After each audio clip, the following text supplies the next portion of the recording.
সংস্কারের জন্য গণভোট। এই গণভোটে আপনারা হা বলবেন না না বলবেন? মাশাআল্লাহ। গণভোটে হা মানে হচ্ছে উসমান হাদি তোমাকে কথা দিচ্ছি তোমার বিচার হবে। গণভোটে হা মানে 1400 শহীদকে কথা দেওয়া হচ্ছে তোমাদেরও হত্যাকাণ্ডের বিচার করা হবে। গণভোটে হা মানে তোমরা যে স্বপ্ন বাস্তবায়ন করতে গিয়ে তোমাদের বুকের রক্ত ঢেলে দিয়েছিলে, আমরা তোমাদের ঋণ পরিশোধ করব হা বলার মধ্য দিয়ে। এই গণভোটে হা বলার মানে হচ্ছে বাংলাদেশে আর ফ্যাসিবাদকে ফিরে আসতে দেওয়া হবে না।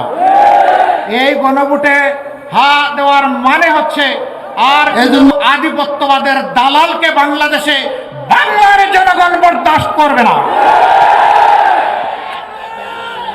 এই গণভোটে হার মানে হচ্ছে কোন চাঁদাবাজের অস্তিত্ব বাংলার জমিনের উপর বরদাস্ত করা হবে না। এই ব্যাপারে পুরোপুরি